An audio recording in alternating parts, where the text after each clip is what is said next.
الله نحمده ونستعينه ونستغفره ونعوذ بالله من شرور أنفسنا ومن سيئات أعمالنا من يهده الله فلا مضل له ومن يضلل فلا هادي له وأشهد أن لا إله إلا الله وحده لا شريك له وأشهد أن محمدا عبده ورسوله يا أيها الذين آمنوا اتقوا الله حق تقاته ولا تموتن إلا وأنتم مسلمون يا أيها الناس اتقوا ربكم الذي خلقكم من نفس واحدة وخلق منها زوجها وبث منهما رجالا كثيرا ونساء واتقوا الله الذي تساءلون به والأرحام إن الله كان عليكم رقيبا يا أيها الذين آمنوا اتقوا الله وقولوا قولا سديدا يصلح لكم أعمالكم ويغفر لكم ذنوبكم ومن يطع الله ورسوله فقد فاز فوزا عظيما أما بعد Barcha maqtov hamd sanalar bizni yo'qdan bor qilib turlidan turli ne'matlari bilan bizni suyundirib turgan Şuşa alemlerinin terbiyəşisi, idarəşisi, hocası bulan Allah-u Teala'nın bir özünə gına tiyişli. Biz onu haqiqi ilah dip tanıyız, ona gına ibadet qılabız, ondan gına sürüyüz, onun bilen gına көңілләребезне bəylərgə tırışabız. Hem şuşa dinni de bizge alıp kilgen, Kur'an hükümlərin beyan qılgan, halalni haramdan ayırırga öğretken, Süyüklü Peygamberimiz sallallahu aleyhi ve sellem'nin türebizden çıkan salavat şerifler onun üzerine hemen ehl-i beytine barıp erişseydi. Hemen elhamdülillah Allah Teala'nın rahmeti bilen atlanın en hayırlı Cuma gününe eriştik. Şu günde de en birinci üzümünü, ondan sonra sizni takvalıkka Allah Teala'nın emirlerin ötep, tıygan günahlarından tıyılıp yaşarga en birinci şiratda özümni, ondan sonra indi sizni çağıram. Her bir adam balası bu dünyada yaxşı turmuşda, bəxit saadetdə yaşarga umtula.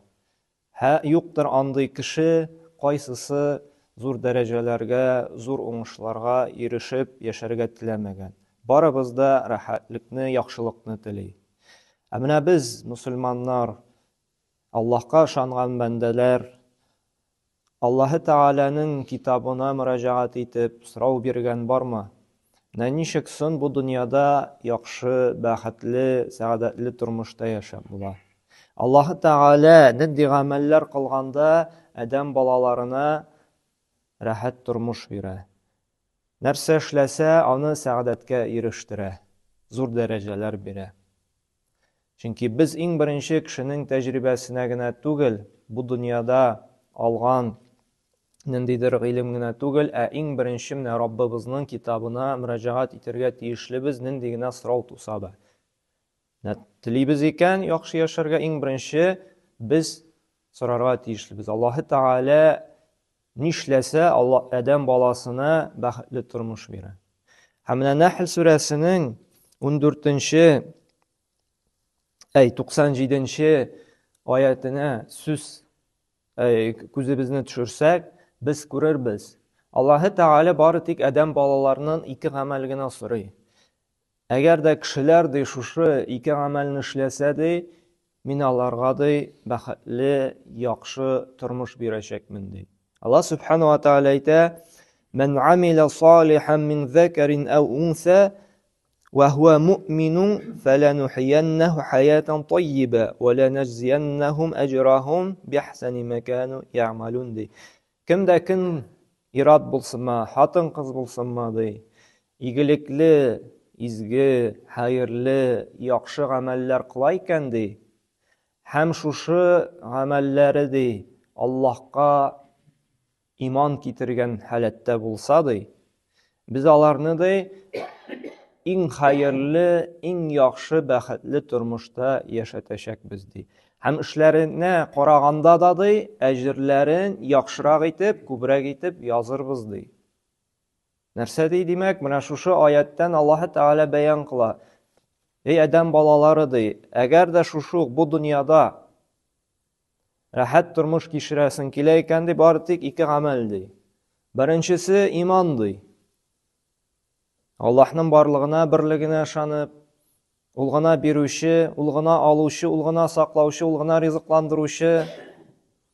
Hajatim bo'lsang birinchi anga murojaat etib, ondan g'ina qo'rqib, uni g'ina yaratib, ham ul talab etgan aning farishtalarini, kitoblarini, ul jibergan payg'ambarlarga yozmishning yaxshisi da yomoni da Alloh taolo ekanini, ham o'lgandan so'ng tirilib qiyomat kunini ishonasың ekan, bir shiksiz bu bo'la iymon.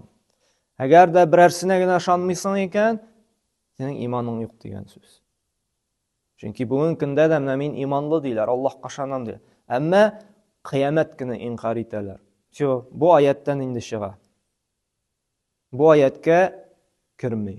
Chunki 6 tip negizga ishongandagina qiyomat kunini kimdir farishtalarin inkor eta, kimdir kitoblarin inkor eta.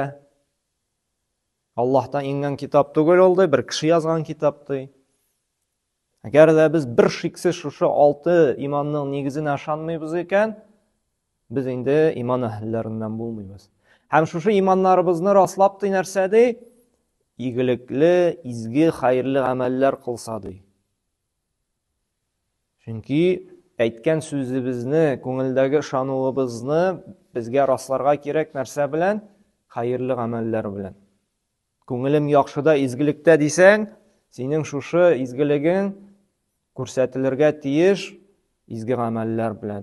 Izgi amallarning da izgisi, igilikli amallarning da igiliklisi, xayrlilarning da eng xayrlisi narsa Alloh taolo yaratgan, suygan. Ham qiyomat kunida eng birinchi so'rashaq amallarning birisi ol narsa 5 vaqt namoz. Demak, agarda bizning turmushda biz tilaganchagina bormi ekan, shulay bit o'zimizni baxtsiz deb sanaymiz ekan, yaxshi turmush kechiram deb o'ylamaymiz ekan, bizga shu so'rov beray kerak. Haqiqiy iymonga keldimmi? Ham Alloh taolo talab etgan narsa izgi amallar qilolma. Shu kishida ikki narsa yo'q ekan, biz bir nechikda yaxshi turmushda yaşay olmayacak. Çünkü Allah Teala Nahl suresinde bunu şu alemlerinin hocası, barlık kişilik dünyasının terbiyesçisi Rabbimiz aydı. Hem şulay yok nersede innellezine bu dünyanı anladık.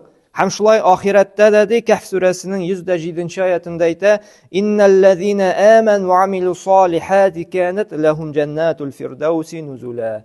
Kimde kimdi iman getirsegine de hem imanın izgi ameller bilen rastlap, igilikli ameller kılıp yaşasagına de, biz alarga de büyük firdevs cennetlerin birimiz de. Demek cennetke kiru işinde şu iki nerse şart iken, iman hem izgi amel.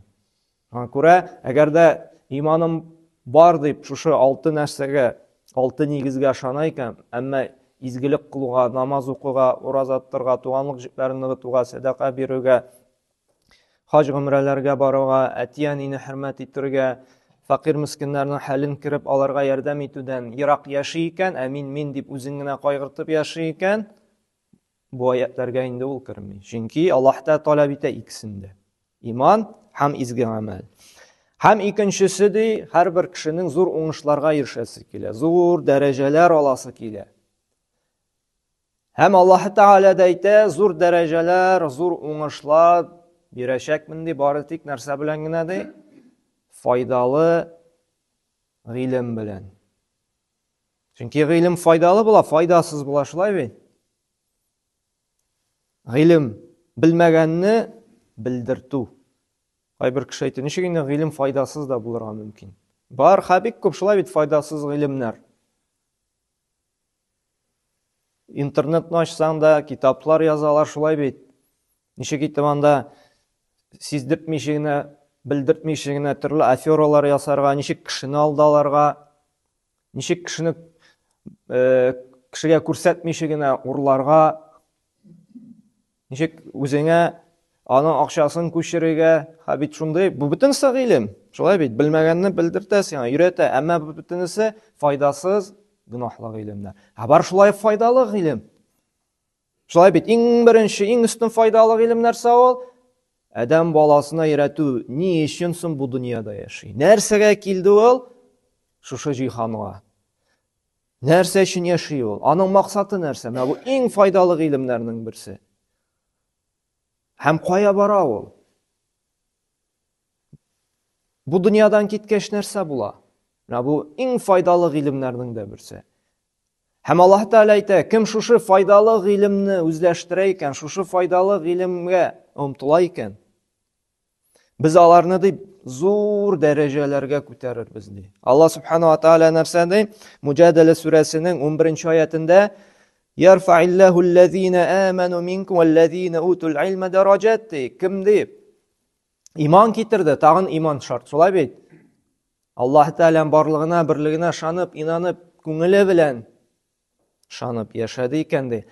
Һәм файдалы гыйлемгә омтылды икән ди, без аларны бик зур дәрәҗәләргә күтәрербез ди. Һәм иң зур, иң файдалы гыйлем ул нәрсә? Аллаһ Тәгалә турында белү. Кем ул Аллаһ? Аның ничә исеме бар? Ничек шушы аның исемнәре белән аңа дуа белән мөрәҗәгать итәргә? Нинди гамәлләрдән Аллаһ Тәгалә риза була? Нинди гамәлләрдән Аллаһ Тәгалә канәгать түгел? Ничек итеп Аллаһ Тәгаләнең яраткан һәм риза булган гамәлләрен кылырга? Нишләгәндә генә Аллаһ Тәгалә кабул итә шушы гамәлләребезне? Бөтенесендә шушы файдалы гыйлем бирә. Һәм Аллаһ Тәгалә әйтә, Зумар сүрәсенең 9-нчы аятында бер кайчанда ди шушы файдалы гыйлемне белүчеләр белән белмәүчеләр бер тигез булмаслар ди. Нәрсә ди? Хәл ястауиллазина я'ламуна валлазина ла я'ламун ди. Сорау бирә, әйтте аларга ди. Бер тигез дәрәҗәдә булырлармы ди, белүчеләр һәм белмәүчеләр ди. Демәк, зур дәрәҗәләргә, зур уңышларга бу дөньяда ирешәсебез килә икән, безгә нишләргә кирәк? Гыйлем алырга. Әлхәмдүлилләh, менә кеше булганда кадерен белми. Бер олы бер хәзрәтнең сөйләгәне истә. Бөтен мәхәлләгә электе бер Коръән бар иде. Шушы Коръәнне алып бер биктең генә укыр өчендә ди, без ди шират торайык ди атналар буе ди. Чөнки юк ул ди. Аны яшереп кенә бирәйек ди. Ширатлап кына укыйык ди. Бүгенге көндә әлхәмдүлилләh шулай бит. Күпме Коръән, күпме китаплар, мәчет, мәдрәсәләр, әмма кеше гыйлемгә омтылмый. Һәм гыйлем булмау сәбәпле күпме гынах кыла. Һәм шушы гынах кылган сайын бәрәкәте китә бара. Бәрәкәт китә гаиләдән, хатын белән ир яши башлый белән мәче кебек. Бала сансызлана, чөнки дөрес файдалы гыйлем белән тәрбияләнелми. Хәлал ризык белән тукландырылмый, чөнки әти-әнисе дә белми нәрсә ул хәлал ризык. Шуның белән китә харам кәсеп белән инде тукланган сайын нәрсә? Бу уяга, бу йортка берничек тә тынычлык та, рәхәтлек тә иңә алмый. Һәм башка сынаулар килә.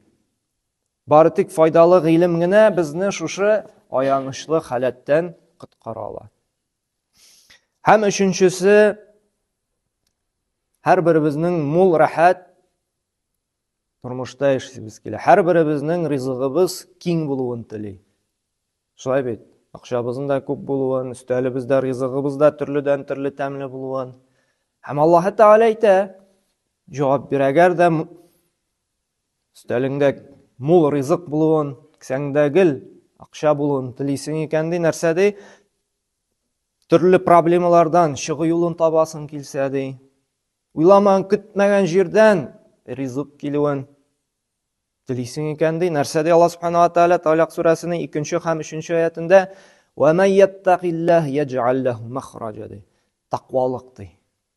Кемдә кем тақва була икән ди, Аллаһ Тәгаләнең әҗир савапларын өмет итеп гыйбадәт кыла икән ди.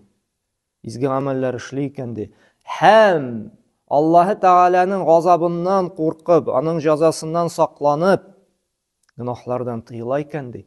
Нинди генә положениедә русча әйтсәк, нинди генә ситуациядә калмасын, нинди генә проблемага юлыкмасын, без аңа чыгу юлын күрсәтәчәкбез ди.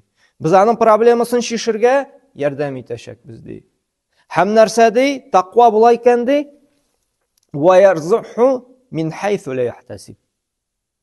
Уйламаган, көтмәгән җирдән ди кәсепләр, ризыклар, акчалар, яни муллык бирәчәкбез ди. Бер тақвалык кына шулай бит проблемабызны чишергә ярдәм итә. Һәм нәрсә кәсебебезне дә, малыбызны да булдыра икән җәмәгать. Шуңа күрә тақвалык нәрсә ул? Кеше тақва булган сайын күбрәк изгелеккә омтыла, күбрәк гөнаһтан тыела. Тақвалыгы булмаган сайын ул карап тормый. Нәрсә ул зина, нәрсә ул риба, нәрсә ул караклык, нәрсә ул ялган, бөтенесен эшли. Тақвалык югала икән, ул нәфсе нәрсәгә чакыра, нәфсенә нәрсә рәхәт, бөтенесен эшли. Бернинди шигедә калмый. Чөнки менә тақвалык белән бик күп тормыштан мисаллар китереп була. Бер кардәш тә әйткәне, шушы Аллаһы Тааладан куркып, аның җәзасыннан сакланып, бер харам кәсепне калдырган уемды. Аллаһы Таала шушы үзеннән куркып, харам кәсепне калдырган өчен тагын да хайырлырак, тагын да күбрәк хезмәт хакы булганды, хайырлырак эш бирде ди. Яки берәр әзрәк кенә җилбәзәк кыз белән очрашайым ди. Ошыйым, шибәри, әтияни дә ди. Күршеләр дә сак бул, бик үк теге тәртипле юлда йылмый. Мәхәббәт бит нишәтәсен ди. Һәм мин әзрәк дин белән кызыксына башлагач, теге хатынны яки ирне салганда чиста, пак, теге диндаррак тормыш иптәш алырга кирәк дигәч, Аллаһы Тааладан куркып, Аллаһы Тааланың шушы вәгъдәсен өмет итеп ди, дингә якын булган хатын алганым ди, бүген көндә ди шатланып туя алмыйм ди. Тегенең тормышы Алла сакласын, сөйләргә дә куркыныч ди. Аллаһы Таала безгә ди шундый тәвфиклы, хидаятлы балалар бирде ди, бик бәхетле тормышта яшибез ди. Шуңа күрә һәр вакытта да кеше тормыш иптәшен сайлаганда да, һөнәр сайлаганда да, эш сайлаганда да Аллаһ риза була торган, Аллаһ хәлал иткән юлны саклый икән, һичшиксез Аллаһ Таала сине калдырмый. Кәсебен дә бирә, хайырлы гаиләсен дә бирәчәк, әмма кемне сайларга кирәк? Аллаһ Тааланы. Һәм 4-нчесе нәрсә ди? Шул ук Талак сүрәсенең инде 3-нче аятында Аллаһ Таала дәвам итеп әйтә. 4-нче сәбәп ул да булса тәвәккәллек, ягъни таяну. Без бит гадәттә таянабыз, кемнән өмет итәбез? Акчадан, шулай бит. Берәр эшкә акчаны тыксак, все, акчаны тыктым, хайырлы нәтиҗәне акчадан, связьдан, дуслардан көтәбез. Әмма Коръәнгә карасак, нинди генә эш башкарсаң да, менә шушы Талак сүрәсендә дә әйтә: "Ва ма ятаваккал ала Аллаһ фаһуа хасбу". Кем Аллаһка таяна икән ди? Берәр эш эшләгәндә, берәр эшне башкарганда, сәбәп кылганда. Аллаһка тапшырып башладым, миңа хайырлы икән, Аллаһ хайырлы нәтиҗәсен бирә дип, Аллаһтан өмет итә икән, ул аңа җитәчәк ди. Шуңа да Пәйгамбәр саллаллаһу алейһи әйтте бит.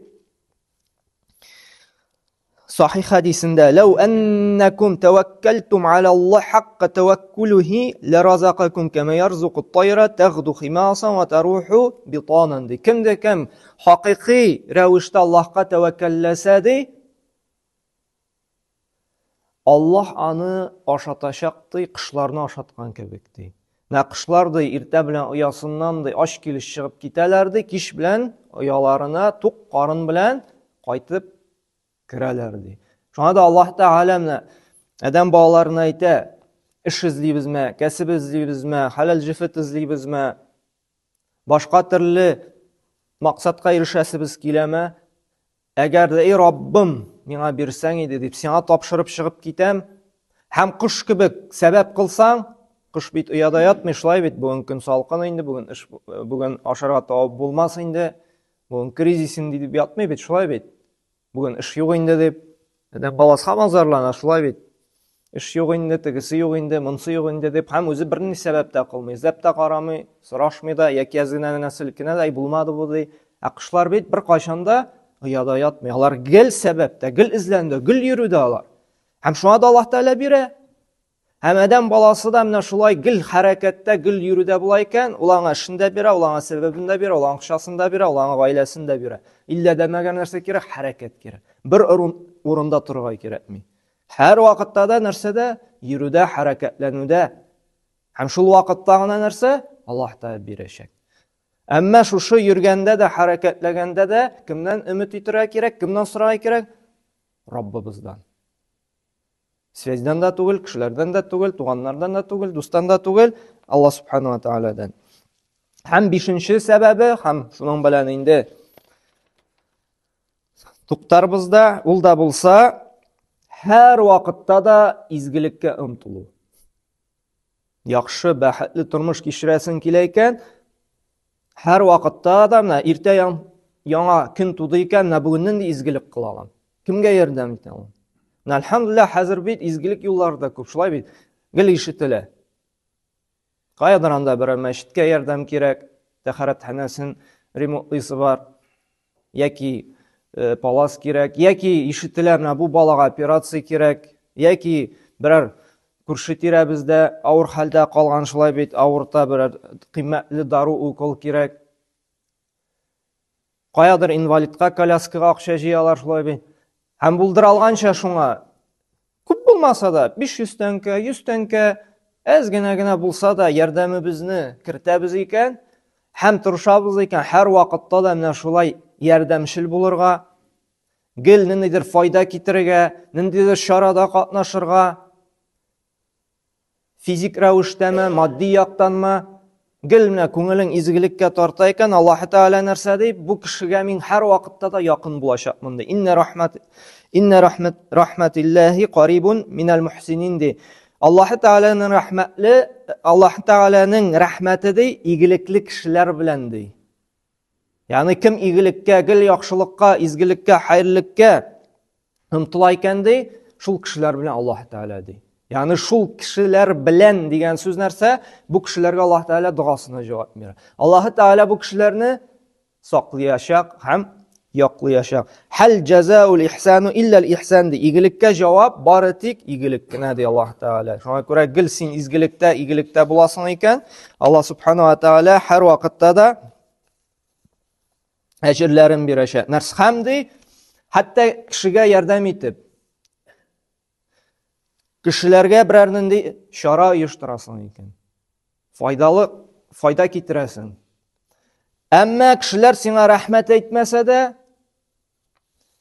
сиңа рәхмәтен белдертмәсә дә, Аллаһ Тәала әйтә, бер дә кайгырмады, чөнки ди, әгәр дә минем өчен ихлас күңелдән минем өчен изгелек кылган булса ди, бер изгелегеңдә югалмас ди. Аллаһ Субханаһу ва Тәала Юсуф сүрәсенең 90-нчы аятында әйтә: «Иннаху ман яттaqi ва ясбир фа инналлаһ ла юди'у ва ла юди'у аҗрал мухсинин ди».